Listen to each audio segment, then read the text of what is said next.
No oferecimento de pocilga.com.br está no ar mais um VaraCast. Meu nome é Ramon Prates e no programa de hoje vamos falar sobre o caso Evandro. Ou melhor, vamos falar sobre a edição, montagem, mais detalhes sobre o caso Evandro. Estamos com um convidado muito especial hoje. Mas antes de apresentar esse convidado especial, vamos apresentar os outros convidados que são especiais também, para não deixar eles, tadinho, achando que são menos especiais. Bom, quem está geralmente aqui no VaraCast é Bianca Nascimento, então eu vou começar com ela. Dê seu olá aí, Bianca. Oi, pessoal. Muito bem, sempre econômica. Sempre econômica, né? Eu fico ensaiando, Ramon, várias coisas na minha cabeça para fazer essa abertura e na hora só sai isso. Faz parte. Bom, Bianca foi quem escreveu sobre o podcast, né, do caso Evandro. A gente vai falar um pouco mais sobre ele. E quem está aqui também com a gente, diretamente do Suco de Umbives, o host do podcast está aqui como convidado e o host original aqui do VaraCast, o senhor Lionel Leal. Dê seu olá. Olá. Minha mãe sempre disse que eu era especial mesmo, viu? Você apenas confirmou isso. Sim, muito bem. Foi o Lionel, inclusive, que me colocou no vício aí do caso Evandro, que insistiu para eu começar a ouvir e deixar aqui meu muito obrigado, viu? Você me colocou aí no vício e pronto, estamos aqui agora falando sobre a série. Vai na minha que você brilha. Opa, que delícia. E sim, o nosso convidado especial é Renato Gaiarsa, que trabalhou na edição, montagem. Como é que você chama, Renato? É edição ou é montagem? Cara, a gente sempre tem um pouco esse questionamento, no fim das contas é a mesma coisa, em cada língua se usa um termo, então tanto faz, fica à vontade do freguês. Muito bem, ele trabalhou aí na montagem de algum dos episódios do caso Evandro, ele vai falar um pouco sobre isso, né, como é que ele caiu nesse projeto, mas comece aí se apresentando, Renato. Vamos falar um pouco aí do que é que você já trabalhou, faça aí seu merchan inicial. Vamos tentar, mas é até legal, enfim, primeiro um prazer estar aqui, valeu pelo convite, acho super legal, enfim, eu sou muito fã de podcast, eu confesso que ouvi pouquíssimas vezes o VaraCast, porque as filas de podcast são gigantescas, aí nunca dá tempo de conseguir ouvir tudo, mas eu sempre acompanhei pelos tweets e pelas redes sociais o Ramon, e sei que vocês estão aí já há bastante tempo, isso é muito legal, cara. E é muito legal, assim, por ser o Ramon, ser de Salvador, acho que é a primeira vez, inclusive, assim, que eu vou conversar sobre profissão e etc., com alguém de Salvador que, inclusive, esteve perto de mim, algumas coisas que eu fiz em Salvador há 10, 15 anos atrás. Você estava na gravação do DVD da Soma, né? Sim, eu era da, entre aspas, produção da banda. Então, lembro do making off, você estava lá, subindo as coisas todas lá no palco e tudo mais. Uhum. Então é alguém que estava lá atrás em Salvador junto comigo e agora estamos aqui. É uma jornada longa, né, em Salvador, de trabalhar muito com audiovisual, de querer ser videomaker, de fazer curtas, clipes, etc. Fiz bastante coisa em parceria com alguns amigos, como Rodrigo Luna, como Pedro Perazzo. E vim para São Paulo ali em 2009 para tentar carreira no audiovisual. Acho que eu lembro que em Salvador você chegou a fazer teve o programa Encarte, né? Isso, com a Paloma. Isso. E é porque e tinha muito a ver tudo com rock. Então eu fiz muito clipe para as bandas de rock, mais independentes, alternativas de lá, as bandas menores. E aí teve o programa Encarte, que foi uma experiência super legal também. Sim, foi muito bacana mesmo. Aí, até por conta disso, da parceria que eu tive com a Paloma, a gente veio junto para Salvador para tentar a vida aqui, ela como jornalista, eu como videomaker, diretor, o que quer que fosse. Mas talvez pela minha tendência a gostar muito de computador e tudo mais, eu acabei seguindo mais para virar montador aqui em São Paulo, assim, sabe? Eu fui sentindo que, cara, não tem como chegar aqui e querer começar a dirigir coisas sem contatos e tudo mais. Tentar na janelinha, né? Então, assim, virar montador foi algo natural e tanto foi natural e foi a escolha certa que nesses 10 anos que eu tô aqui, mais de 10 anos, né? Vamos fazer... A gente tá em 2021, que agora né? Isso, ainda Estamos estamos. perdidos no espaço-tempo O da tempo pandemia. não, o tempo é relativo com pandemia e agora É. com a filhinha fica tudo mais relativo ainda.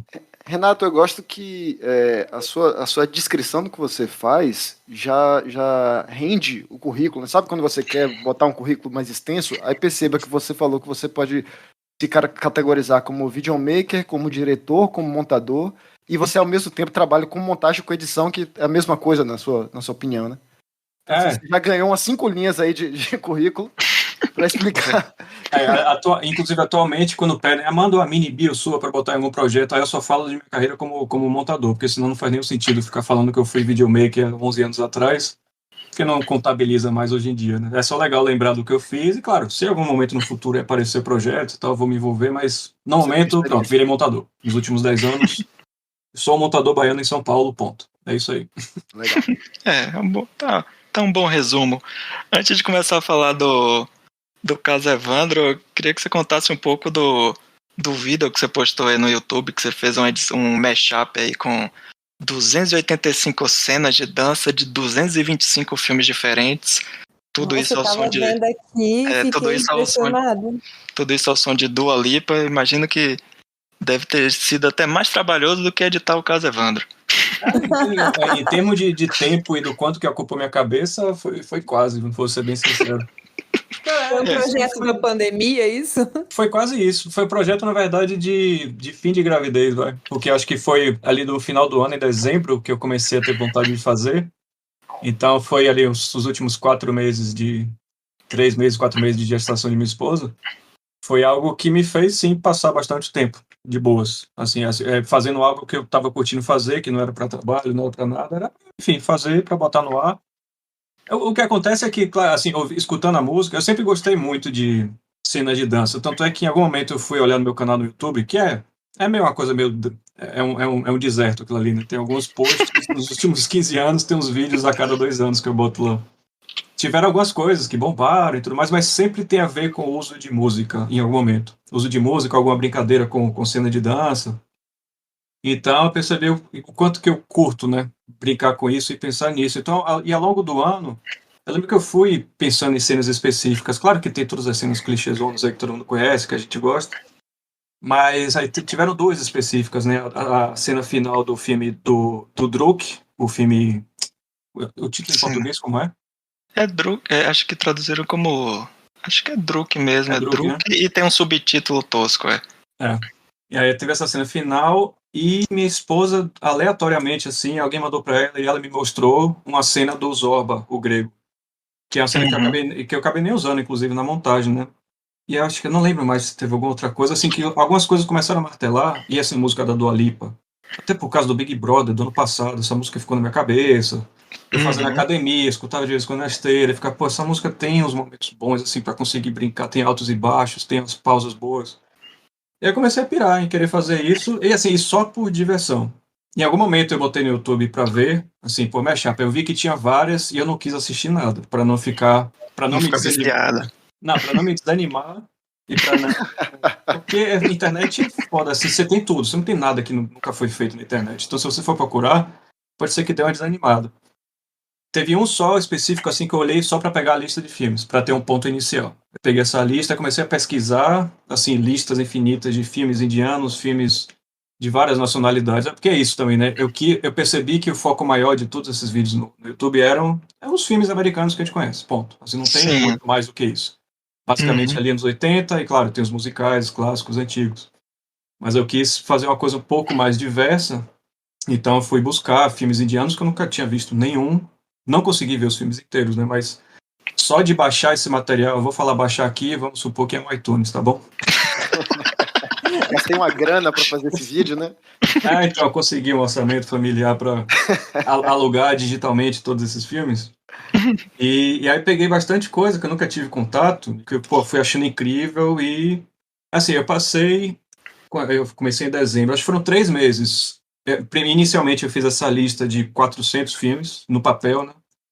Então eu fiz uma tabelinha no Excel. Assim, foi um passatempo porque eu tentei me organizar o máximo possível para conseguir no final editar o que eu queria.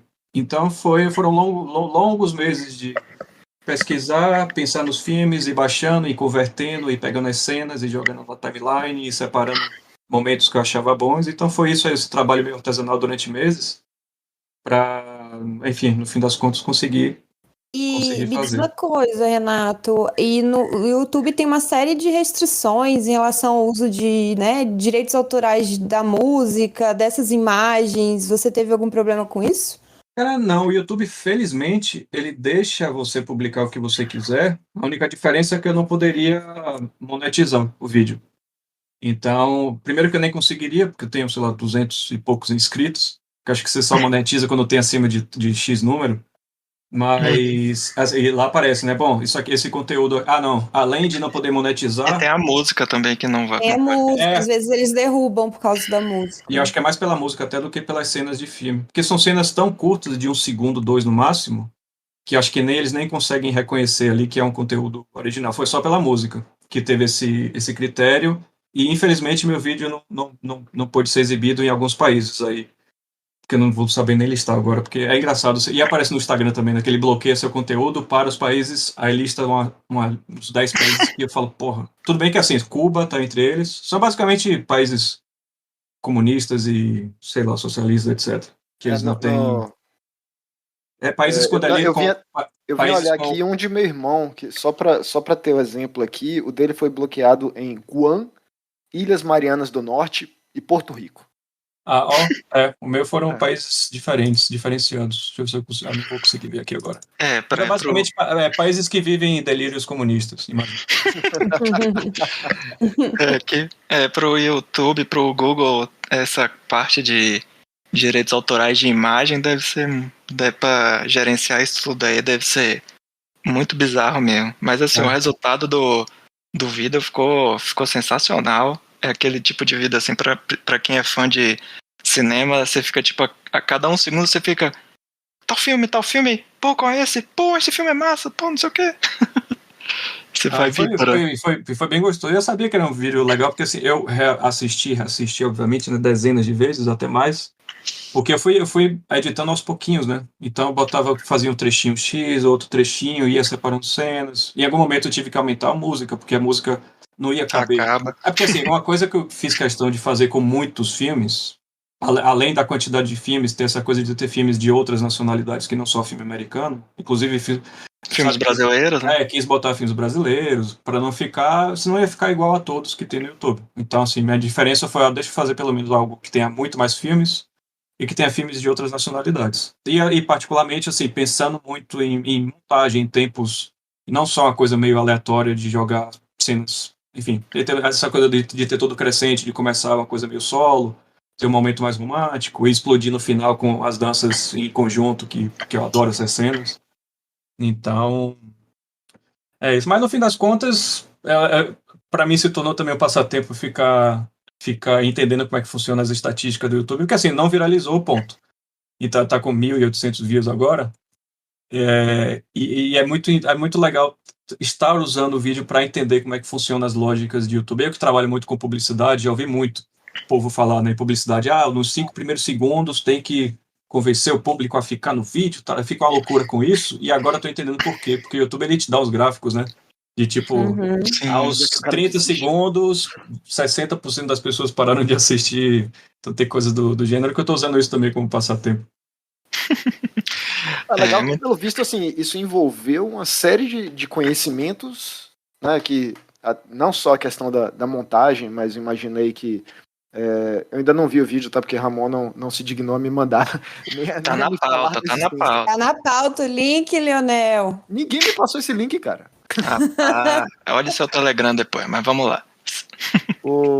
Mas enfim, assim, até questões de ritmo, né? De, sei lá, talvez noções de dança, toda essa questão de. Você falou que fez uma planilha do Excel, o conhecimento de música, o conhecimento de cinema propriamente dito, né? Assim, você acabou juntando uma série de habilidades distintas para fazer uma coisa para você mesmo. Né? Foi para mim que eu pude publicar, porque eu sei que muitos amigos assistiram, meus colegas todos do grupo de montadores, todo mundo pirou, curtiu. E para mim isso já basta, sabe? Não, claro que quando tem mais gente assistindo, porra, do caralho, mas Pra mim, é missão Não, cumprida. eu digo, quando eu digo pra você, eu quero dizer assim, que não foi uma coisa de trabalho, né? Foi uma coisa que você fez por Não, prazer mesmo. por Foi uma coisa que você, prazer, cara, eu tô por afim de prazer. fazer isso aqui e Não, vou. E assim, e inclusive tem muitas cenas que pra mim são ceninhas que eu lembro assim de infância, de adolescência, de assistir, curtir aquela cena de dança. Então, teve um trabalho todo de ficar tentando lembrar, enfim, pegar a lista gigantesca de cenas famosas de filmes e ficava lembrando, putz, essa aqui eu lembro que eu assisti quando era moleque e pirava. Então, isso, foi passatempo. sensacional. Felizmente, muita gente assistiu, curtiu e espalhem aí pra mais gente assistir. Muito bem. O link do vídeo vai estar na descrição do podcast. Se preocupe, não. Mas vamos lá. Então vamos começar a falar agora propriamente dito do caso Evandro, da série, né? Adaptando o podcast do Ivan Mizanzuki. Antes E, de você Ramon, contar. Oi, diga. Ramon, adaptação de podcast para TV, isso pode ser que é a primeira vez que está acontecendo? Não sei, como é que é isso? Não, no Já Brasil. teve precedente? Não, no Brasil, né? No Brasil eu acredito que não. Mas acho que nos Estados Unidos é mais comum. Tem podcast que já virou série de TV, de ficção. Eu não sei te dizer algum exemplo de documental, mas eu sei que tem, por exemplo, uma série que tem na Amazon chamada Homecoming, que até a primeira temporada é com Julia Roberts, é adaptada de um Ah, podcast. sei. Ah, eu não sabia dessa informação. Beleza. Mas muito bem, antes da gente começar com o Renato contando como foi que ele caiu aí nesse projeto, eu queria saber de Bianca e Leonel, assim, o que é que vocês acharam, assim, em relação à adaptação do podcast para TV, o que é que funcionou, o que é que não funcionou, assim, tipo, melhores momentos, assim, ideias rápidas, o que é que vocês acharam aí da série? Eu posso começar? Claro, por Leonel, favor. eu vou passar à sua frente aí. O Ramon falou que eu fiz aliás, foi o primeiro review de podcast da Pocilga que a gente fez, né, Ramon? Uhum. E aí eu tava encantada com o podcast do Caso Evandro. Eu tava muito, muito pilhada quando eu comecei a ouvir por influência do meu marido e tal. Mas eu só. Aí é que tá o que eu escondo, na verdade, é que eu só ouvi as duas primeiras temporadas, né? E o restante do podcast eu não ouvi. Então, eu cansei, assim, porque é um nível de detalhamento muito grande. Eu não consegui acompanhar mais. Assim, apesar do trabalho do Ivan ser maravilhoso nesse sentido.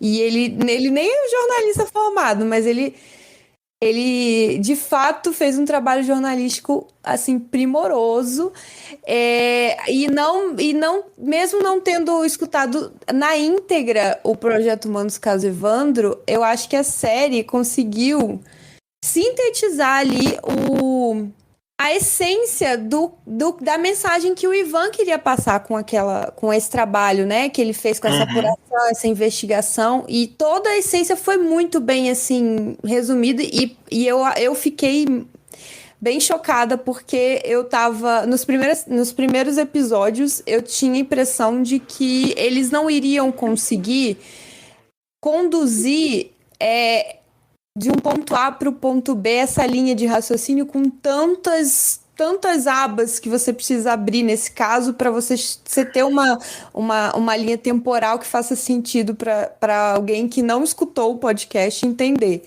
né? E aí eu fiquei duvidando no início que eles iam conseguir, mas no fim eles conseguiram, encerraram em 7 episódios. Isso. Não, em 6 episódios, né? E o Não, sétimo era são 7, o oitavo que é o o do oitavo, que é o boss. bônus, né? Isso. Ainda fizeram um episódio bônus, que eu considerei o melhor episódio, que é o do Leandro Bossi. Que foi o Renato que editou. Nossa, pra mim é o melhor episódio, porque ele tem ali um relato muito emocionante do pai do Leandro, enfim. Eu acho que nesse ponto o seriado, ele tem esse poder, né, de sintetizar e entregar informação para quem não vai ter paciência de ouvir todo o podcast, porque realmente ele é gigante, ele tem uma série de detalhes e, cara, o Ivan merecia mesmo que esse trabalho ganhasse a repercussão que ganhou. Então, para mim, tá 100% aí. E você, Leonel? Lá atrás, né, quando o Mizanzuki soltou esse podcast, ele tentou primeiro ele procurou alguns jornais grandes, assim, alguns veículos de mídia grandes para fazer uma parceria, né, para o podcast ser publicado sobre a chancela, assim, sei lá, de uma Folha de São Paulo, alguma coisa assim. E a dificuldade dele foi justamente que ele queria ter essa liberdade de fazer, se preciso fosse 1 milhão de episódios, né, e no tempo que ele quisesse, da forma que ele quisesse, e com esses veículos de mídia não costuma ser assim. Você costuma ter uma limitação maior. Então, como ele não queria abrir mão dessa liberdade, ele escolheu fazer o podcast por conta própria mesmo, e por isso ficou dessa forma mais extensa. E eu gosto. Eu achei legal, porque a proposta era justamente ser mais minucioso. Uhum. A série não. A série tem ali uma limitação de tempo e tudo mais, e por isso ela fez esse trabalho que, como a Bianca mesmo falou aí, foi um trabalho primoroso, né? Eles conseguiram enxugar e mostrar ali só o essencial. O que eu gostei muito na série, primeiro, o fato de que eu pude ver, né, pessoas e situações que até então só tinham ouvido, porque por mais que no site, tem as fotos lá, cara, eu não fui atrás da foto, né, eu ficava só... Isso é sensacional, você ver as pessoas, né, é que eu também não procurei também na época de... Eu tenho um amigo que é meio psicopata, que ele foi atrás até pra ver se descobria a foto do menino morto. Cara, não.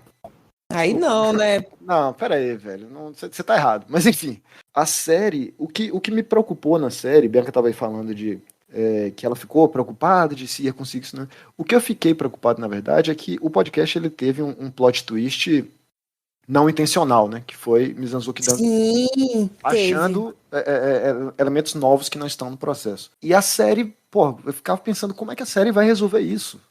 Como é que essa série...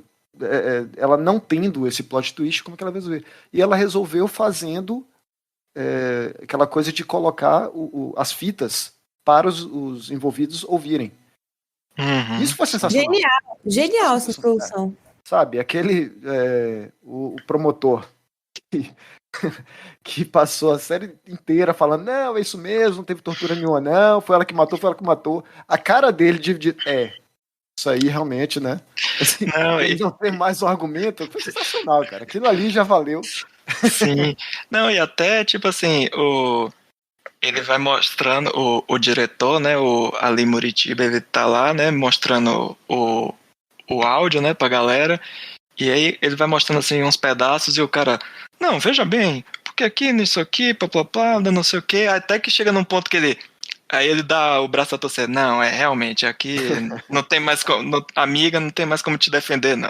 Realmente... Mas ele não fala... Se você reparar, ele não fala a palavra tortura em nenhum momento. Não. Sim, claro. Ele não admite, assim, né? Claramente. Ele fala, é um prato cheio para defesa. É um prato cheio para defesa.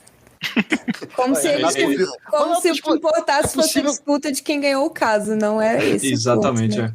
Renato, é possível que você tenha ouvido isso mais de uma vez, né? Assim, chutando aqui.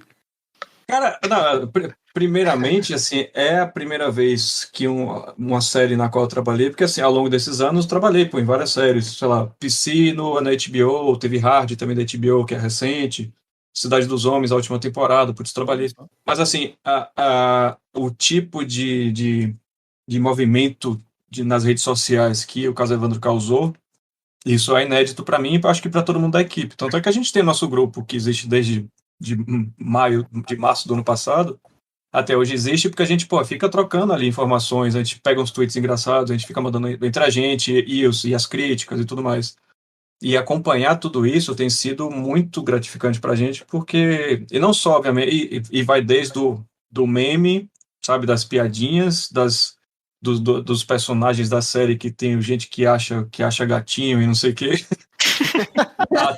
até todas as repercussões super importantes com relação a questões como tortura e tudo que a série conseguiu colocar em voga. Então, enfim, sim, tudo isso a Mas, gente mas escuta, mas Renato, eu acho que isso também que você está falando, essa coisa da transmídia que está conectando a série, o podcast com as redes sociais, muito também por causa do Ivan, né? E e isso, uma coisa chama a outra, né? Inevitavelmente, porque quem não ouviu o podcast, aí vê a série, fica curioso, vai procurar o podcast. exatamente. E ele nos últimos dias, eu tenho reparado, né, que eu acompanho, que ele tá no Twitter lá respondendo as perguntas mais básicas. E eu Uhum, fiquei assim, caramba, que paciência que que ele tem. paciência. Que ele tá Eu pensei a mesma coisa, porque imagina você tá há há anos e anos anos, o cara respondendo as mesmas coisas. acabou de escrever um tijolo de livro sobre isso, aí ele tá tendo Sim. que de escutar tudo de novo, e todo mundo perguntando as mesmas coisas pra ele. Mas de vez em quando ele fala, ó, estou no episódio 6, vai lá. De vez em quando acho que ele não tá muito paciente, né? Exatamente. Acho que teve algum que, tipo assim, ele já tem até as perguntas mais comuns, acho que ele já tem lá um bloco de notas, ele já dá um copiar-colar. Um FAQ, né? Perguntas frequentemente perguntadas. Ele acho que nesses dias ele respondeu coisa tipo, isso aqui tá lá na enciclopédia do caso Evandro, você vai lá na parte do episódio tal, tem isso, isso e isso. Não, outro dia ele botou um print, ele deve ter um TXT da vida com várias respostas já prontas, ele tem os Isso. prints para respostas específicas sobre alguns assuntos. Ele tweeta só o print do texto. Aliás, deixa eu puxar isso aí, Ramon, que eu queria fazer uma pergunta para Renato. Sim, claro. Isso aí, né? Mizanzuki tá fazendo isso aí porque a gente tá sacaneando aqui que ele já tem o print e tal, mas muita coisa também ele deve ter de cabeça, afinal ele mergulhou fundo nesse. Ele sabe, ele é um especialista nesse assunto, né? Ele mergulhou muito. E eu imagino que Renato também tenha mergulhado. E aí e tenha visto e revisto os vídeos, e é um tema pesado, né? Como foi isso, assim, especialmente num momento 2021 que todo mundo já tá naturalmente desgraçado da cabeça? Como foi ter que mergulhar numa coisa tão, tão pesada, assim, às vezes sombria, né? E tudo mais? Bom, primeiro que isso é muito louco. A montagem começou oficialmente ali no finzinho de fevereiro, no meio para o fim de fevereiro do ano passado. Certo. Então, tinha uma casa de edição chamada Olhos de Coruja, onde os três montadores, né, que sou eu, o João Mina Barreto e o Christian Chinem, a gente se reuniu lá pela primeira vez, acho que ali por volta do dia 20 de fevereiro, alguma coisa assim. Então isso foi antes da pandemia, foi presencial. Antes da pandemia. A gente teve umas 3 semaninhas ali presencial de montar junto. Enfim, mas tudo muito na fase inicial do trabalho, principalmente de montagem, principalmente de documentário, você só faz assistir material. Assim, você não começa a montar nada tão cedo. E tinha muito material bruto? Bastante. E já tinha muita coisa que já estava digitalizada, né, pelo próprio Ivan. Então, essa era a maior parte era do acervo do Ivan, ou vocês tiveram que captar em outros lugares? Não, na verdade, acho que todo o acervo do Ivan o pessoal pegou para poder digitalizar, mas todo o material de arquivo de TV, isso foi um processo de pesquisa feito para a série. Que, se eu não me engano, a responsável, a Isabela Mota, que fazia todo o trâmite de pesquisar nas emissoras, tanto as emissoras do Sul, né, do Paraná, e as emissoras nacionais, etc., ela que fazia toda essa triagem de sair e buscar nessas redes tudo que eles tinham sobre o tema. Até porque Mizanzuki, ele tinha certamente coisas de baixa qualidade. Sim. Podcast acho que você ouve, assim, que você vê que ele conseguiu alguma fita no YouTube, alguma coisa e tal. E, a Globo deve ter um acesso muito melhor do que ele, né? Exato. Acho que o Ivan teve acesso, provavelmente, a coisas que estão no YouTube, ou não sei exatamente, mas eu sei que assim, o acesso direto ao acervo das emissoras, isso foi uma coisa que a série conseguiu e que não foi assim, a gente sentou para começar a montar e já tinha tudo. E assim, as imagens iam chegando e foram chegando ao longo dos meses todos que a gente trabalhou. Então, ainda, sei lá, chutando em maio, junho, ainda chegava material que a gente ficava, puta que pariu, ainda tem isso tudo aqui que vai servir pra gente. E era surreal. Você pega o exemplo do Leandro Bossi, foi o primeiro eu vou voltar episódio para fazer minhas dancinhas do... O primeiro episódio que eu montei, caralho, meses e meses depois, pronto, aí surgiu, assim, era sei lá, 2 horas de material. É que a história do Leandro Bossi e toda aquela loucura, ali caberia uma minissérie de 3 episódios, vai. dava Um tranquilo. spin-off, né? Era um spin-off, porque só aquela loucura do Menino de Manaus, só aquilo ali Sim. já é um... A quantidade de coisa que eu não usei, a participação do pai do João na Hebe, tem um monte de coisa louca assim da época que a gente Caralho. conseguiu autorização do SBT, e tudo muito trabalho dessa Isabela, né, que é pesquisadora.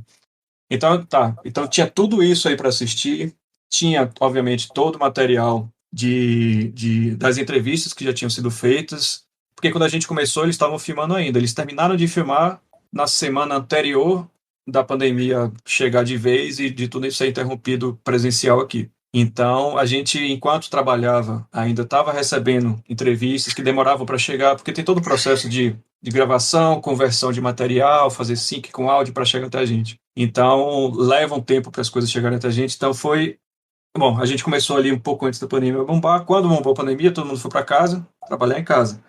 E fácil não foi, porque além de todo o material audiovisual, a gente teve sim que mergulhar nos famosos autos. Para a gente conseguir, pelo menos eu fiz questão, o Christian também, os três, né? Eu, Christian e João, a gente precisou, para entender algumas coisas dos roteiros, entrar de volta lá nos autos e conseguir os PDFs disso, que já tinha tudo em mãos, para conseguir entender algumas coisas, entender os personagens, entender a situação, o tempo das coisas, que é tudo muito complexo e super confuso. E a gente teve, inclusive, que mergulhar em algumas imagens de arquivo muito incômodas, como particularmente o corpo do Evandro, que tem um vídeo disso, não são só fotos. Nossa, cara. Nossa Então, tá Senhora. assim, eu sei que algumas pessoas da equipe não conseguiram olhar. Eu não tenho muito problema com esse tipo de conteúdo, então eu consegui ver e é realmente bizarro. Alguém, inclusive, no Twitter outro dia falou, acho um absurdo, o pessoal fica comentando sobre o corpo e nunca mostra o corpo. Aí eu comentei, velho, assim, Que é isso? não vai adicionar em nada a descrição, a imagem é horrorosa, tipo, é só, se você tem a curiosidade mórbida, é problema seu, cara, mas não tem... Nossa, e eu lembro do episódio em que do podcast que o Ivan descreve esse corpo, né? Ele escreve tão detalhado que esse episódio, pra mim, ficou tão marcante, assim, só o áudio de ouvir a descrição, pra mim, era uma coisa que embrulhava o estômago. Não tinha por que mostrar isso, cara, então... Me parece, desculpa, me parece que esse é justamente o primeiro. Eu lembro disso porque eu tava É um dos ouvindo. primeiros mesmo. Eu acho que ele é o primeiro. Eu tava ouvindo meio assim, um podcast aqui e tal. Assim, sem dar muita atenção, né? Eu tava fazendo uma viagem de ônibus e tal. E quando entra na parte do corpo, eu tava meio desatento. Quando entra na parte do corpo, velho, o que é que tá acontecendo aqui, sabe? O negócio é Enfia o muito pé na maior. porta, o podcast. A parte que você se assusta é aquela ali. Queria saber qual foi a orientação quando você recebeu o material, o que orientaram vocês no processo que vocês tinham para fazer a partir dali, né? Boa sorte. Como é que era a conversa? Te vejo daqui a 2 anos. Que vira. Acredito que você teve que conversar bastante, né, com os diretores, com a Ali Muritiba e a Michelle Chevron, né? Cheva. Eu acho que, na verdade, acho que eu nunca pronunciei o sobrenome dela em voz alta. A Michelle, inclusive, não é isso, só complementando nessa coisa da virada de chave da pandemia. A Michelle, eu nunca conheci pessoalmente, inclusive. Nossa. O Ali Muritiba, ele quando acabou a filmagem, foi uma terça, que foi, inclusive, o dia que ele filmou. A última coisa que eles filmaram foi a gravação da reação deles às fitas. Foi a última diária de filmagem. Ele chegou em São Paulo na quarta-feira e beleza, foi conversar com a gente estava no trabalho já tinha umas 3 semanas, e aí, 3, 4 semanas. Aí, inclusive, ele contou, né, caralho, o dia ontem foi foda, foi o dia mais pesado, assim, porque pra ele tá ali junto, né, das abagens e acompanhar tudo aquilo ali foi super forte pra ele. E aí ele contou como é que foi a experiência e tudo mais. Só que a gente trabalhou junto por 3 dias, e aí na sexta-feira a gente, inclusive, comemorou, né, que a gente conseguiu começar a fechar os primeiros cortes de alguns dos episódios. A gente até brincou, né, que a gente, brindou ali com a cervejinha, até ficou a brincadeira de tipo, putz, qual é meu copo? KKK, vamos pegar o Covid. Isso lá em, sei lá, 16 de março, né, foi mais ou menos naquela fase, naquela época. E aí depois ficou todo mundo à distância. Então a Michelle, a gente só se falou por Zoom da vida e por WhatsApp. Qual era a pergunta, gente?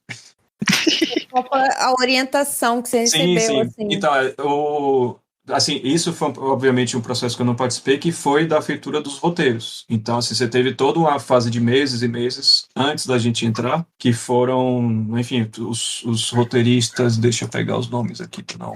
É que a gente também não conheceu, obviamente, né? Porque a gente já chegou, os roteiros estavam prontos. O Ângelo Defante, Tainá Murringer, Ludmila Naves e Arthur Warren. Cagando o sobrenome de todo mundo aqui. Fala. Ludmila Naves e Arthur Warren. E aí vocês seguiram um roteiro que tava lá pronto, mas no meio do caminho, assim, não bateu em você, tipo, sugerir alguma mudança? Sim, claro. Não, então é isso, né? Roteiro de documentário, normalmente ele é um guia, porque o roteiro, ele prevê que as entrevistas vão ter um resultado X ou Y. Nesse caso, né, eles já tinham a história completa, então, tá, e junto com o Ivan, quer dizer, não estava completa ainda, porque o Ivan estava ainda, nem tinha recebido as fitas quando eles começaram a roteirizar, inclusive. Então, eles estavam ali, destrichando todo o conteúdo da história e do podcast para esses 8 episódios. Então, claro, eles tentaram construir para qual cada episódio, o que vai ter em cada episódio, qual é o gancho de um episódio para o outro, como isso aqui vai se completar. Eu sei que assim a tal da fita, as fitas chegaram no meio ou no fim do processo de roteirização e aí eles tiveram que repensar em um monte de coisas para poder fazer funcionar.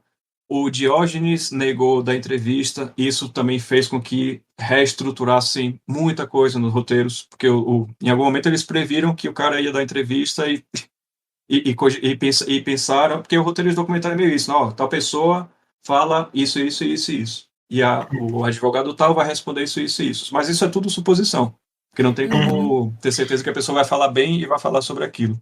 Sim, até usaram uns trechos, né, da entrevista que o Ivan fez no podcast com o Isso, Diógenes e tal. porque acontece, e mesmo com advogados, mesmo com os personagens em si, às vezes mesmo que os diretores perguntem na hora da filmagem, às vezes o raciocínio não se completa, às vezes um ponto específico não é falado de uma forma clara por ninguém, e aí tem que resolver na montagem.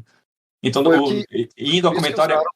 Usaram o próprio Mizanzuki como esse fio condutor, né? Sim, foi super importante. Você vai ter que falar essa parte aqui, porque ninguém falou. E ele precisou, inclusive, depois da entrevista, ao longo do processo de montagem, gravar algumas falas específicas para poder fazer alguns ganchos que não ficaram claros nem na entrevista dele. Então, Ivan, tem um trecho aqui que a gente precisa falar isso, isso e isso. Grava aí um texto e manda pra gente. Pronto, ele gravava, a gente usava ali, em geral, tá com imagens ali em off, outras coisas acontecendo. Se você prestar bem atenção, você percebe quando a entonação tá um pouquinho diferente, o som tá um pouquinho diferente, é porque ele gravou depois da filmagem. Se por um lado teve pessoas como Diógenes que vocês não conseguiram ouvir, também o fato de ter a Globo ali por trás, imagino que abriu algumas portas, né? E mesmo, e também tem isso, né? Eles tiveram acesso a parte do material de arquivo, mas não todo, os roteiristas, né? Então, muita coisa de material de arquivo chegou pra gente depois dos roteiros já prontos, e a gente que acabou... É porque, assim, montador no processo de filme documental, filme ou série, o que quer que seja, acaba sendo um roteirista numa segunda fase, porque a gente tem que amarrar as coisas com o que tem. Porque assim, você não prevê a filmagem de um diálogo com as imagens, com os atores. Então, com o que a gente tem que conseguir contar alguma coisa. Para mim, uma coisa muito marcante para mim foi quando eu precisei ir para o episódio 1, que é uma das questões era, o Oswaldo Marceneiro está sendo apresentado de uma forma muito solta, não está muito claro de onde vem, de onde vai e tal. E não tinha, ninguém falava. E quando estava lá naquela época, tinha esse cara, Oswaldo Marceneiro, que era isso e aquilo, e aí acusaram ele. Todo mundo falava de uma forma meio solta. E sem querer, né? Porque, e os diretores, no momento que está no set de filmagem, não tem como ficar calculando tudo na montagem se vai dar certo ou não. Chegou na montagem, a gente vê se dá certo. Se não dá certo, tem que se virar. E o Marceneiro foi um dos que não deu entrevista também. Também tem isso. Foi um dos que não deu entrevista. Então, e eu lembro... Tá respondida a sua pergunta aí, né? O diretor falou de vira. Mas é basicamente isso. Ajuda a gente.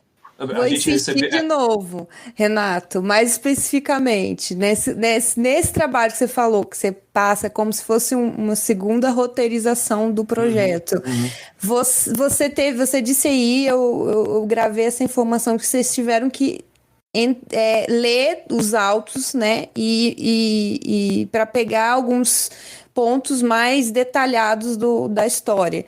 E aí, nesse caminho que você fez, nessa trajetória, você estudou os autos, recebeu o roteiro, e aí tinha o material na sua frente. Nesse caminho, eu queria assim, que você lembra especificamente se aconteceu de você, no meio dessa montagem, olha, eu acho que deveria entrar isso aqui, não tá faltando isso aqui. Esse exemplo você deu aí, mas algum exemplo nesse sentido, assim, que vocês acabaram conduzindo ou sugerindo mudanças no projeto? O problema também de qualquer processo de montagem é que as coisas são lançadas depois de tanto tempo que a gente se perde. Eu devia ter feito um diáriozinho, anotando coisas e tal, porque eu sabia que, no fim das contas, ia ser uma coisa que ia ser importante, mas eu gravei muito nessa do Oswaldo Marceneiro, porque foi quando eu consegui resolver esse problema, foi porque tinha uma das imagens que, inclusive, não tinha no roteiro. É porque, assim, o material de arquivo é dividido, basicamente, né, em material das TVs, aí existem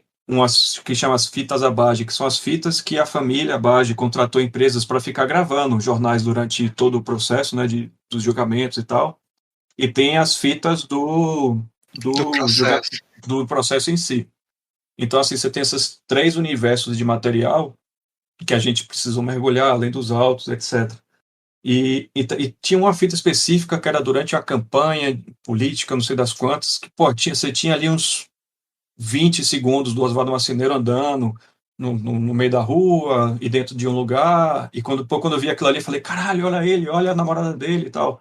E eu não tinha, isso não estava contemplado no roteiro. Então, assim, tem coisas que a gente ia descobrindo na medida em que ia chegando o material. Então, eu consegui arranjar uma forma de apresentar o Oswaldo, pegando aquela imagem, dando pausa, e precisando de alguém em off, tá falando. E tinha o Oswaldo Marceneiro, tá, para mostrar a cara dele. Esse foi um dos exemplos, mas assim, em vários outros momentos, sim, tinham coisas que os montadores tinham que resolver a situação de alguma forma. E é o nosso papel também nesse caso, né? Tipo, bom, teve feedback aqui seja da direção, seja da produtora, seja do canal. Ó, isso aqui não tá claro, vamos tentar, a gente precisa mudar isso. É o papel do montador chegar ali, bom, beleza, vamos lá. Com o que a gente tem, como é que a gente consegue elaborar melhor essa ideia? Adoraria ter vários exemplos específicos, mas não tô. As partes com os atores também deve servir como esse fio condutor para ajudar você lá, né? Assim, Sim, muito. Não tem uma imagem aqui, mas tem essa parte não, esse era um bom tapa-buraco em vários momentos, porque você tem imagens super meio abstratas e genéricas que você encaixa ali. Por mais que exista, inclusive, o preconceito com drone, né, com a imagem de drone, que é um negócio que foi muito usado durante muito tempo e continua sendo usado, cara, não tem como não usar, porque se você está falando uma coisa meio genérica da cidade, o que quer que seja, e é legal, nesse caso, ter essas imagens de drone, porque você fica o tempo todo localizando a cidade. Você fica vendo a cidade de cima, você fica vendo como é, e não mudou muito a cidade, né? Acho que nos últimos 20 anos. Você consegue ver aquele Jesus que tá com a cara daquele meme, carai, cenourinha, tô bem não. Cara, esse Jesus é sensacional, cara. Não, tem também aquelas artes de mapas que vocês colocaram. Então, aí isso então, esse é curioso, né? Numa série como porque é uma série de ficção, normalmente você tem o montador recebe ali o material todo, enfim, de diálogos, de cobertura, etc, e você vai montando a cena. Num caso de documentário, é tanta coisa, cara. Então, toda a parte de arte daquele mural e dos letterings e dos jornais, tudo aquilo a gente teve que fazer previamente. Quem fez a parte final disso tudo foi a Quanta Post, que trabalha com efeitos e parte gráfica, mas nós, montadores, nós fomos também responsáveis por fazer a pré-visualização disso tudo. Por isso que a gente mergulhou, por isso que a gente mergulhou muito nos autos, porque a gente precisava achar as páginas específicas que deveriam aparecer durante os episódios. Porra, ainda é verdade. Então, tudo que aparece e todas as marcações, 99% ali foram os montadores que tinham que ir no PDF, botar Ctrl F, achar o trecho e tal, para conseguir achar a página. Então, isso aí é tenso. Então, para além... Mas, ao mesmo tempo, para mim foi muito interessante. Eu nunca tinha lido um processo na vida, então você fica vendo tanto que é um negócio burocrático louco, cara. Isso na época, né? Hoje talvez seja um pouco mais moderno. Eu já li alguns na minha vida, mas certamente... deve ter quantas folhas esse aí, cara? Ai, cara, não sei. Né? Eu posso...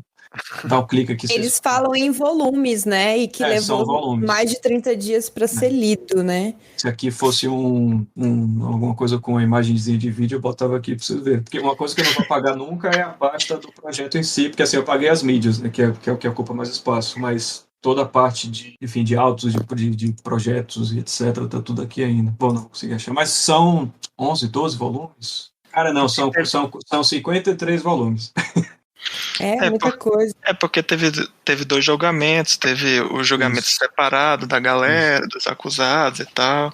E a parada que vai meio que acumulando as informações, né? Então, quando você cita alguma coisa no volume X lá na frente, meio que tem uma retomada de algumas informações, então tem outras coisas que ficam anexas nos volumes posteriores. Então a gente se perdia muito, assim, né? Eu perdia muito tempo, mas era necessário perder esse tempo para poder complementar a informação que alguém estava falando com a prova daquilo de forma impressa ali da época do julgamento. E o projeto inteiro para ser montado demorou quanto tempo, Renato? O seu trabalho em si demorou mais ou menos quanto tempo? Cara, eu não lembro a data do início exato, né, mas foi ali no meio de fevereiro, vamos chutar 15 de fevereiro, e acho que a última edição que eu fiz foi em novembro. O que não é... tempo. Assim, é tempo. Assim, o que não é para uma série de ficção, é normal você ficar meses e meses, mas nesse caso, se for contabilizar, são 2 até 11, são 9 meses envolvido com o projeto. Porque tem meses que era só, durante uma semana, teve retorno da Globo, a gente precisa fazer isso, aquilo, vamos fazer. Recentemente, houve a decisão, quer dizer, não sei quando foi que foi decidido que ia ser lançado 2 episódios por semana, etc. Mas recentemente teve o pedido de ter o Previously e o na próxima semana, que tinha no comecinho e no fim do episódio. Isso foi uma coisa de 2 meses atrás que foi pedido.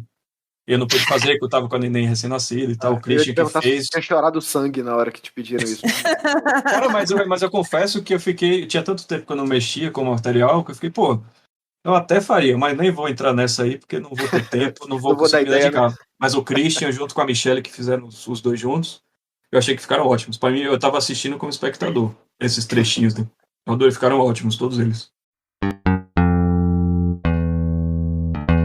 E eu acho que o legal enfim, tanto da história quanto do podcast, e o que a série acabou também conseguindo fazer é que isso é o que transforma a série, eu acho que, num bom conteúdo. No sentido de que, não é só, essa criança foi assassinada, vamos descobrir quem matou.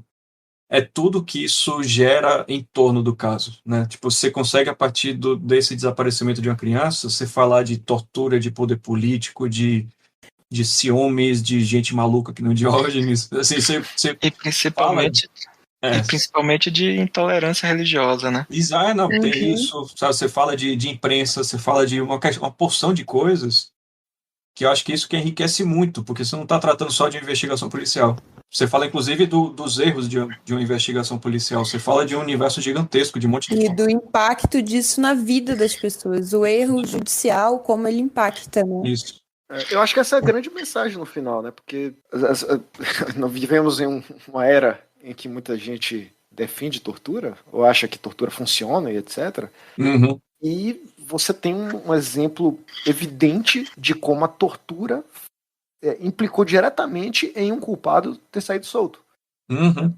A partir do momento que torturaram e disseram, pronto, esses aqui são os culpados, a pessoa que era de fato culpada saiu e não deu nada pra ela. E provavelmente, não sei se o cara tá vivo ou morto até hoje, ou se foi preso por qualquer outro motivo, mas enfim, ele não pagou por esse crime especificamente. E Exato. Tudo porque alguém achou que, não, tortura é uma excelente forma de investigação. Uhum.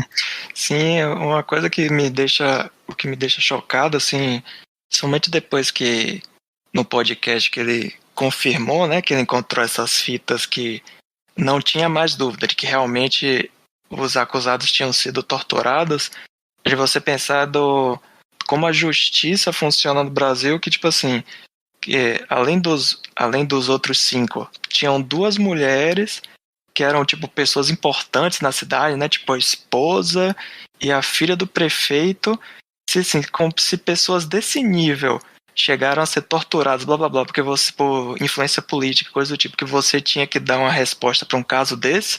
Imagine com o Zezinho da esquina, o que é que não faziam para resolver o crime de qualquer jeito, sacou? Isso é o que me deixa mais... Fazem até hoje, né? Isso, exatamente. É o que me deixa mais transtornado, é pensar nisso, sei lá, eu até fiquei brincando aqui com Tássia, com minha namorada, dizendo assim, pô, que dando assim um chute do Instituto Vozes da Minha Cabeça, que sei lá, 90% dos crimes que envolvem assassinato, coisas do tipo, você resolve de qualquer jeito e pronto, ou não resolve, né? É muito Ou não dá bizarro. resposta, né? O que eu acho que o Ivan e a série, o podcast faz muito bem é confrontar o sistema judicial, o sistema, né, de punição que existe no nosso país, assim, com a busca da verdade. Vocês estão buscando a verdade ou vocês só querem dar qualquer resposta para a sociedade? Então, eu acho que ele confronta muito bem, tenta colocar ali o Ministério Público sempre naquela situação. Sabe, vocês estão querendo ganhar uma disputa ali de quem tem uma melhor narrativa ou vocês querem encontrar de fato, buscar o que realmente aconteceu? E uma coisa que o Ivan sempre falou no podcast, até a aparição dessas fitas aí, né? Que era, gente, eu não tenho respostas, eu tô aqui narrando os fatos, mas eu não tenho condições de dizer foi esse ou foi fulano, eu não consigo apontar assim de cara, porque devido à complexidade, lógico, né, do caso. E aí você também tem a questão de que eu fiquei aqui, quando eu assisti, eu falei, eu conversando aqui, né, e debatendo assim como o Ramon tava, eu fiquei, cara, é um absurdo que uma mentira se sustente desse nível com uma estrutura inteira contaminada. A gente sabe que muito do nosso sistema judicial ele é contaminado pelo poder político, enfim, influência de todos os tipos, mas uma mentira desse nível não se sustenta com muitas pessoas. Como muitas pessoas estavam envolvidas, alguém ia vir a público para, em algum momento, em alguma crise de consciência, falar a verdade. Não dá para, sei lá, mais de 5 pessoas guardarem um segredo desse nível por tantos anos. Então, eu acho assim, eu chutaria, tô aqui até avançando na pauta que nada a ver. Só fazendo uma reflexão. Lionel, mas é que eu fiquei fritando depois que eu vi a série e falei, cara, eu pensei, meu Deus, gente, isso não é uma mentira, é porque, de fato, muita gente desse sistema acreditou nessa história, acreditou nessa narrativa. Era conveniente acreditar nessa história de magia negra, ainda mais naquela época, né? Não era muito fácil. Sim, é o que o Ivan comenta, né, do que virou o satânico, que tem o termo, né, satanic pandemônio, que principalmente Isso, em português, isso, muito obrigado. Que no início dos anos 80 surgiu muito isso, todas essas explicações de assassinato, principalmente coisas de criança, que é magia negra, é coisas do tipo. E aí entra também até a questão do imaginário popular, das coisas que a gente vê na cultura pop.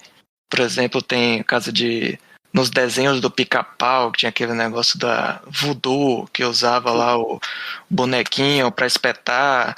Você pega, por exemplo, o Indiana Jones no Templo da Perdição, que tem a questão da cultura hindu, que tem lá o cara fazia um sacrifício que arrancava o coração dos outros, não sei o quê.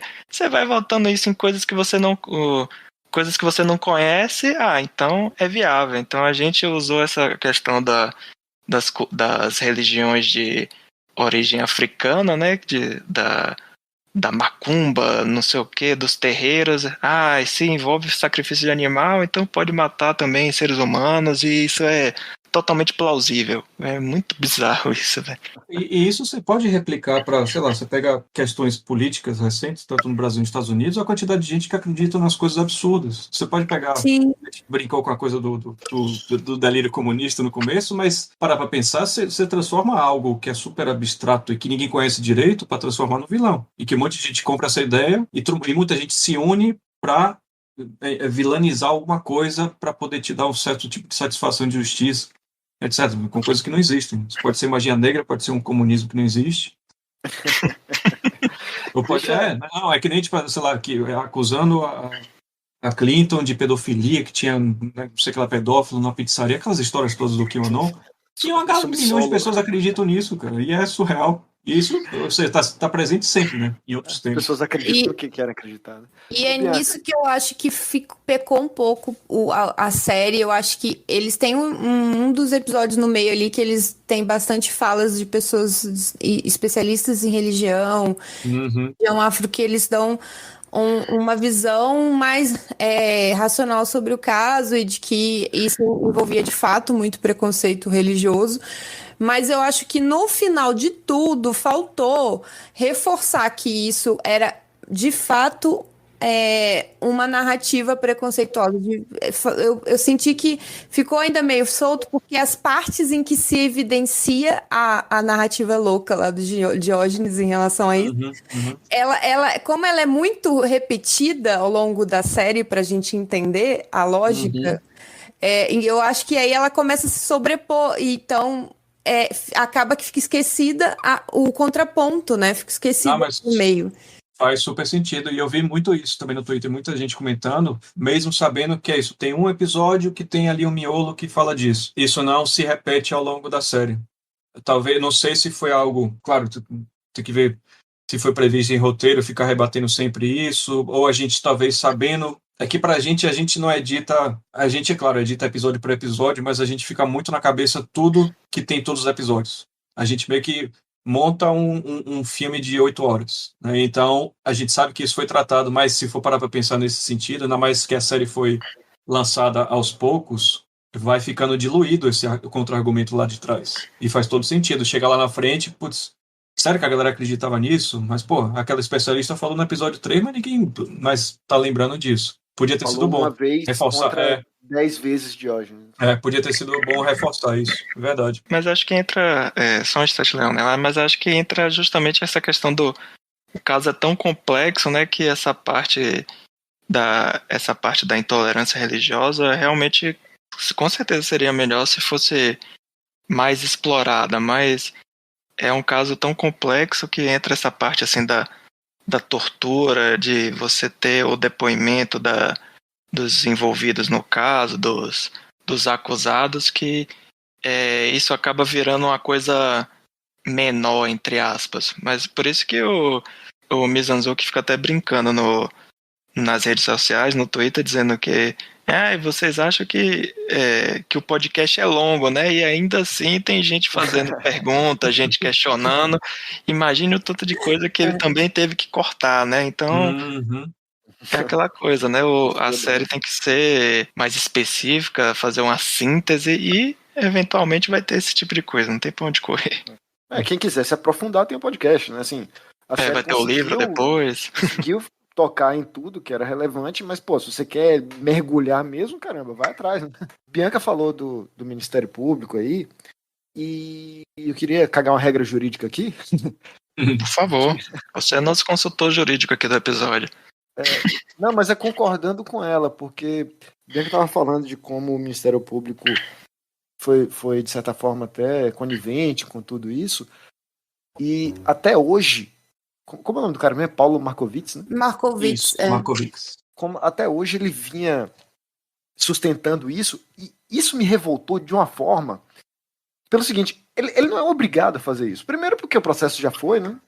Segundo, porque o Ministério Público, um promotor, ele não, usar um termo técnico aqui, ele não representa o Ministério Público, ele apresenta o Ministério Público. O promotor, ele é o Ministério Público. Ao contrário de, sei lá, um procurador do Estado. O procurador do Estado, se ele vai defender... O procurador da Bahia, ele tem que defender o Estado da Bahia e ele tem que defender até a morte. Ele não tem muita margem ali para ir para lá ou para cá. Certo? Se o interesse do Estado da Bahia é aquele, ele tem que defender mesmo ele, na convicção dele, sabendo que está errado. O promotor, não. O promotor, ele pode usar a convicção dele. O promotor, em síntese, se o promotor está convencido de que um réu é inocente, ele pode pedir a inocência. O promotor não está ali só para pedir a prisão das pessoas, sabe? Ele pode, literalmente, ele pode chegar para o juiz e falar, olha, seu juiz, eu estou convencido que esse cara é inocente, então libera ele. Mas ele estava convencido de que elas eram as culpadas. Será? Me pareceu o tempo inteiro que ele comprou aquela narrativa, que ele acreditava eu acho, nisso. me parece, porque ele já era promotor naquela época. O cara que era promotor naquela época, ele já vem desde ali da época da ditadura e tudo mais, né? Posso só Ele não fazer é- um parêntese rapidinho e até perguntar para vocês uma coisa, que pra gente foi uma questão e a gente nem sei como é que a gente resolveu direito isso. Porque, assim, o Paulo Markovics, ele era, durante o julgamento lá de 98, do episódio 5, ele era assistente do promotor principal, que agora me fugiu o nome. Que é um cara que aparece muito no episódio 5. Que Sim, aparece imagem de Não sei, arquivo, não ele, sei quem é. que fica por ele indo em dentro. programa de TV e tal. Vai contar. Exatamente. Ele foi o promotor ali principal naquela época, chave, acho que, se não me engano, no julgamento seguinte. E o Markovics, ele só protagonizou os julgamentos e, de fato, foi procurador, acho que a partir de 2004. Desde 2004. Isso ficou claro na série, assim, que teve que o Paulo, ele estava, claro, representando ali o Ministério Público e a promotoria, mas ficou claro que, tipo, no primeiro julgamento era um outro cara e que ele deve ter participado, alguma coisa do tipo, ou... A mesa lá, indignado quando É. as abages são inocentadas, não é? Isso, esse é o primeiro promotor, o promotor principal do primeiro julgamento. Que o Paulo, ele só era um assistente, ele só assumiu o caso todo mais pra frente. Mas é isso que eu digo, sabe? Ele não é bobo. Ele não é idiota. Um cara que trabalha na promotoria, eu conheço alguns, o cara sabe que existe tortura, o cara sabe as coisas que existem dentro ali da polícia e dentro do judiciário de modo geral. Então, ele pode até não ter a certeza absoluta de que elas foram torturadas, é de se imaginar, sabe? Ele não tinha certeza absoluta porque aquelas fitas ainda não tinham vindo à tona e tudo mais. Mas era de se imaginar. Um cara com a experiência dele sabe. Então, desculpa, assim, o que eu quero dizer é, ele fez lá o trabalho dele lá atrás, no começo dos anos 2000, legal. Ele não precisa sustentar isso até hoje. Nada Mas tem obriga um ele. componente aí, né, Leonel, que chama ego, né? Essa é a questão. O ego dessa galera é muito grande. Eles querem, né, a vaidade, o ego é muito grande. Eles querem ganhar a disputa da narrativa, né? Então, Aí concordo demais. Só aproveitando que eu tô na parte jurídica, eu queria parabenizar uma coisa da série, que é uma bobagem, mas que eu achei muito legal. Quando você vê tanto esse promotor Paulo quanto o advogado, que agora me foge o nome, o posicionamento... Como é o nome? Basto. Esse. O posicionamento deles na Câmara remete ao posicionamento que eles teriam no Tribunal do Júri. é bacana, verdade. Eles estão na Câmara, voltados para a Câmara, e atrás deles está o Tribunal do Júri. Parece que as cenas foram gravadas, inclusive, né? Isso. Então, é como se, do ponto de vista do juiz, se o juiz ali estivesse, o advogado estaria do lado esquerdo dele e o promotor estaria do lado direito. E é assim que funciona na audiência. Esse detalhe eu não sabia. Eu sempre achei muito legal que eles gravaram, obviamente, né, cada um de um lado, né, da câmera, pra você poder ter um embate, mas eu não sabia que coincidia exatamente com essa coisa do lado. Não. Muito legal. O réu fica do lado esquerdo do juiz, porque o lado esquerdo é do coração. E eu não tô... Isso não é papo de esquerda cirandeira, não. É isso mesmo.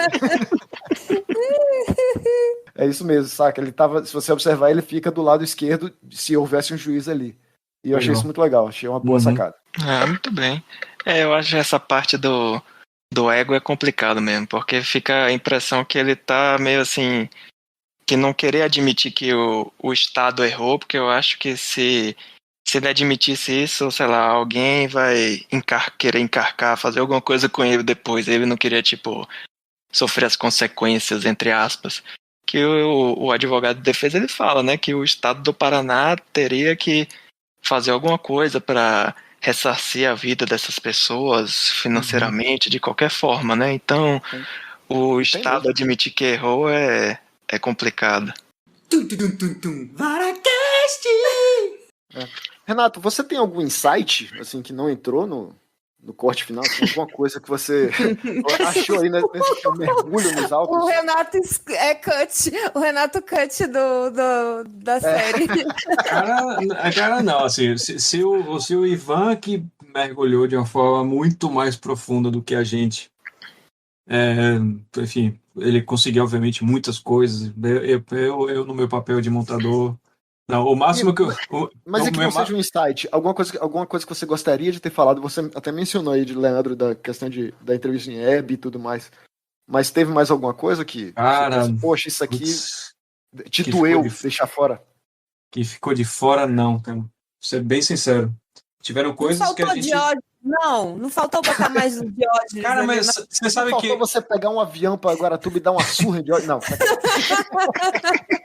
eu acho que no final, Poderia. no final foi até bom o Diógenes só ficar naquelas imagens de arquivo, sabe? Eu acho que se tiver, eu não sei se tivesse ele atualmente, como ia ser a série. Talvez fosse outra série, na verdade, sabe? Ia virar um negócio tão, não sei. Eu não sei se a gente teria também estômago, porque já foi difícil assim aturar o Markovics, assim, era constante na gente um pouco do ódio pelo e o João Mena Barreto, que é um dos montadores, ele é do Paraná, ele já tem um ranço assim com questões paranaenses de Ministério Público, etc., que a gente já sabe quais são, e ele sempre teve muita raiva. E eu acabei aprendendo um pouquinho mais sobre todo esse universo, que eu não tinha zero contato, né? Então aprendi um pouco, até com o próprio João, sobre tudo isso. Ele sempre teve muito ranços com relação a essa parte jurídica aí do Paraná. Então, já foi difícil aturar o Paulo, e aí, putz, se tivesse o Diógenes, não sei, seria bom não. Cara, mas não tem, assim, não, e falando particularmente no Diógenes, nessa mesma fita que eu falei, que tinha o Oswaldo e tal, foi muito engraçado que eu assistindo essa imagem pela primeira vez, eu fiquei vendo, né? Nossa, tipo, ó, o Oswaldo tá lá no fundo e tal, ó, o Vicente de Paula. E tinha uma galera que eu nem sabia o nome ainda direito, tava me acostumando com as imagens. E aí tinha um cara que aparecia de vez em quando, que eu encasquetei, que era o Diógenes. Eu falei, caralho, o Diógenes tá aqui. Olha, ele tá observando o Oswaldo. Aí eu fiquei paranoico, aí eu, eu mandei os prints pro Ivan no Twitter. E ele foi super legal. Assim, eu falei, ó, eu tô montando a série e tal, tudo bom? Eu vi, cara, vi essas imagens aqui. Esse cara é o Diógenes, porra, eu tô super intrigado, porque eu acho que ele tá olhando e tal, a resposta do Ivan. Cara, não é. Mas esse caso faz isso com a gente. Você ficar desconfiando de tudo e achar que você tá descobrindo uma resposta mágica e tal. Eu falei, isso o cara era um Zé qualquer lá, sei lá que porra. Mas.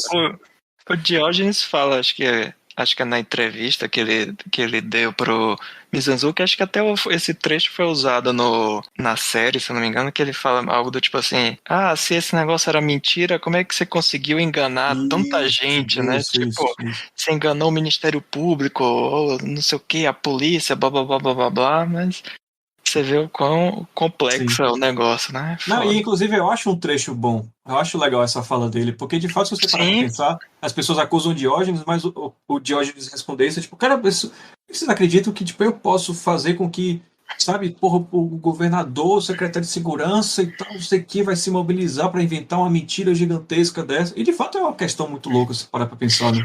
Foi todinha narrada na cabeça do Diógenes, né? E foi todo Uhum. idealizada por ele, essa narrativa. E todo mundo comprou, né? o Ivan fala isso, que ele não enxerga o Diógenes como um vilão, né? Que, tipo, ele realmente acreditou naquilo ali.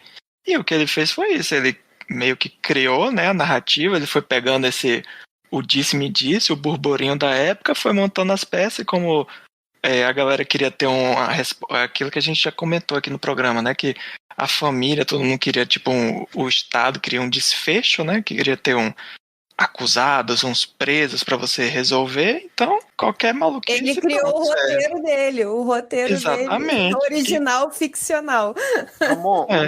o nome disso aí é Navalha de Hanlon. Significa não atribua a má fé se você pode explicar pela burrice. Uhum, Né? sim. Não necessariamente ele estava ali de má fé. Ele só é burro mesmo. Uhum. Não, e tanto, desculpa, mas tanto é burro, se for visitar o Facebook dele, você vai ver o nível de bolsominion que ele só fala Aí, isso. Nossa Senhora. Não falha. Você já leu o lado oculto do caso Evandro, Renato? De jeito nenhum. Prefiro fazer 6 mil vídeos de dança no. Forma alguma, tá doido. O Barney, o Chico Barney, que é crítico de TV, eu adoro ele. Fiquei feliz que ele Também. assistiu a série, tá curtindo. Diz ele que comprou e que tá lendo o livro, e que lê alguns trechos e diz que o cara realmente é alucinado, mas nunca tive vontade de chegar perto Não, dele. mas esse que eu tô falando não é o livro do Diógenes, tá? A versão lá, o e-book que fala, sei lá, que lançaram na internet depois da série. É verdade, tá. Não, O lado isso, oculto nossa do caso senhora. Evandro, que não Isso. tem nenhum autor conhecido e que todo mundo acha que é o Diógenes. Não, isso ainda menos, Deus me livre.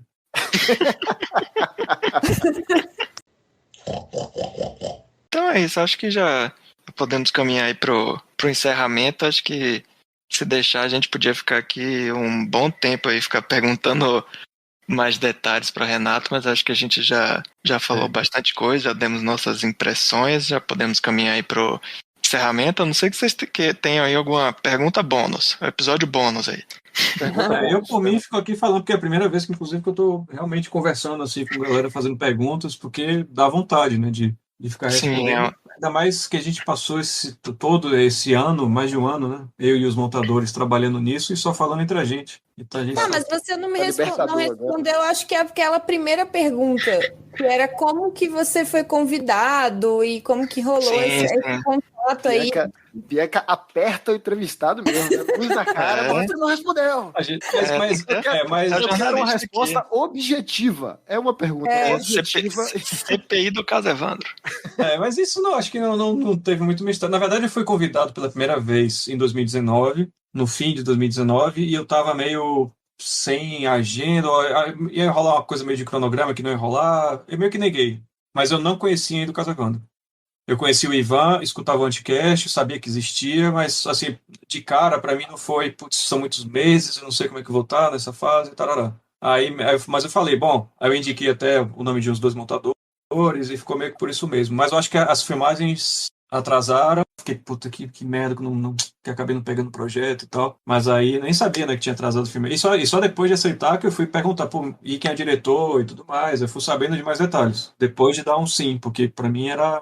Não, e foi muita. E pra mim, pessoalmente, como profissão e como trabalho, foi importantíssimo, cara, pegar esse trabalho, porque a pandemia foi bem difícil para o audiovisual. De set de filmagem a pós-produção, tudo parou durante meses. E a gente calhou de estar no projeto que terminou de filmar na semana que começou a quarentena. Então, a gente estava ali com meses à frente de trabalho garantido. Então, foi super importante por tudo. Por estar aqui, pela repercussão e tudo mais.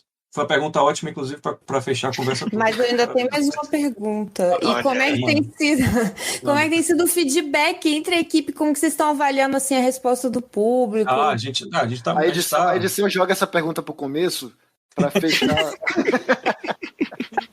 A gente tá felizaço, cara, felizaço, sim. Eu sempre comento que é muito foda ficar muito feliz por um trabalho que trata de coisas tão difíceis, mas não tem como, assim. Querendo ou não, a gente fez sim, é uma série, é entretenimento, entre aspas, tá no canal, etc. As pessoas estão assistindo, estão comentando, e estão reagindo da forma que a gente sempre esperou.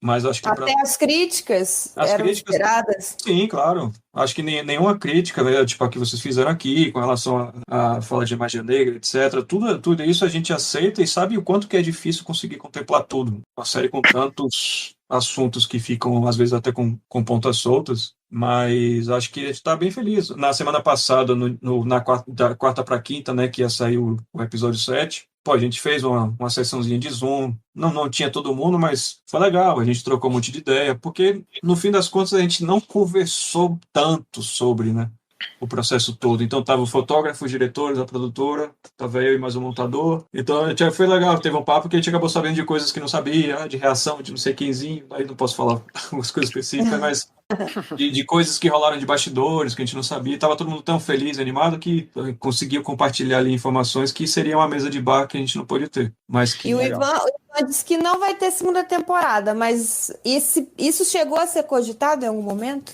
Eu acho que não. Assim, sobre Casa Evandro, não tem nem como ter uma segunda temporada, porque não tem mais assunto, né? Hoje, inclusive, rolou se você for no Twitter do Ivan, tem uma brincadeirazinha que ele fez ali com a pergunta de alguém, que a produtora da Glass respondeu, então acho que já a resposta está ali. Que ele já não vai fazer agora com os. Ele com a Altamira, né? Exatamente. Fica aí, Mas a história em si de Altamira é uma parada que tem muito material, isso porque a gente só está na superfície. Então, imagino que a pesquisa do Ivan vai se aprofundar muito e lá, daqui a alguns anos, de repente, tem uma série sobre isso. Confesso que não sei se é uma história meio mais bizarra ainda. Né? Não sei se eu fico super animado em fazer, não. Mas, se aparecer, estamos aí. Acho que vai acabar rolando a mesma equipe, etc. Assim espero. Parabéns pelo trabalho, Renato. Excelente trabalho. Muito feliz pela recepção e por todo mundo curtindo e recebendo as mensagens corretas e levantando as discussões que deveriam ser levantadas. Muito bem. Para finalizar, Renato, você já está com algum novo projeto em vista? Alguma coisa que você já possa divulgar para a gente ou ainda? Não, eu vou provavelmente editar vídeo do parto de minha filha, mas aí eu Olha aí. interna. Ao som de Dua Lipa também.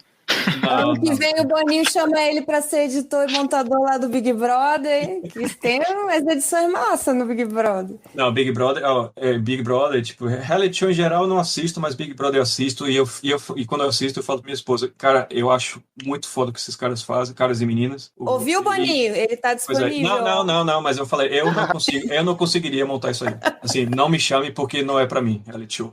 É trabalho diário com muita coisa pra você conseguir inventar muito formas e material, fazer uns clipes Ok. incríveis, assim, tipo, eu não topo. 24 horas de gravação todos os dias com múltiplas câmeras deve ser um Não. trabalho.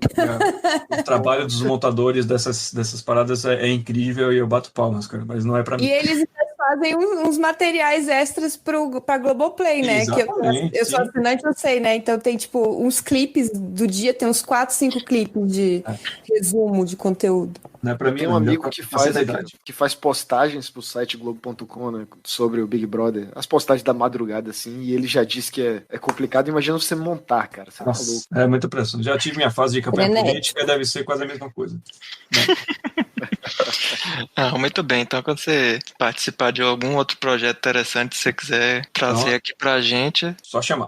Muito bem. Então, por favor, Leonel Leal, Bianca, suas mensagens finais. Mais algum comentário Eu sobre. queria que o Renato falasse aí de onde a gente encontra ele na internet, pra gente seguir, pra gente stalkear ele. Olha aí. Pior que meu sobrenome é um negócio meio chato que tem que ficar soletrando, mas eu tô no Instagram, já que se for falar no Instagram, tem que falar o apelido. Seu arroba. Meu arroba é um apelido de Salvador que não veio pra São Paulo, que a pronúncia não tem nada a ver com a escrita, aí fica foda. Mas ó, procura Renato Gaiarsa, com SA no final. Gaiarsa, Renato Gaiarsa. Aí tem no Instagram, no Twitter, no YouTube, tem uns 10 videozinhos lá, porque eu postei nos últimos 10 anos. Mas tudo bem. Mas tem meu site oficial lá com todos os projetos também, então é só joga no Google que acho que tá tudo lá. Renato Gaiarsa. Então é isso, pessoal. Muito obrigado aí, Renato, mais uma vez pela participação. Espero que você tenha curtido aí o papo. Muito obrigado, Valeu. Leonel, por participar aqui do VaraCast. O Suco de Ubives é o podcast mais ouvido aí da rede Pocilga de podcasts.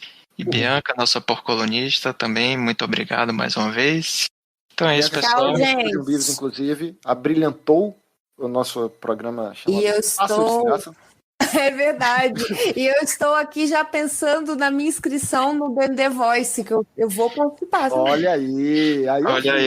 Olha aí o merchan. Faça aí o merchan final, então, Leonel, do The Voice aí. Que tem que postar também no Instagram. Para quem não conhece, The Voice é o primeiro programa, talvez o único programa de calouros da podosfera brasileira. Então, se você quer dar um tostão da sua voz cantando especificamente músicas da Bahia, não precisa ser axé, pode ser pagodão, pode ser forró, pode ser rock, pode ser o diabo que você quiser, só precisa ser da Bahia. Mande a sua canção para o e-mail sucodeumbives. Manda logo para o meu, leonel.lea@gmail.com, que ele irá ao ar para ser avaliado pelos nossos jurados técnicos e artísticos. Muito bem. Fica a dica aí, Renato, se quiser participar. Pô, não conhecia, tô com saudade de karaokê, então pode ser uma boa pedida. Procura depois o Suco de Umbives The Voice. Você não vai se arrepender. Depende do seu ponto de vista. Muito bem, muito bem. Então é isso, pessoal. Até o próximo programa. Um abraço. Tchau, boa noite.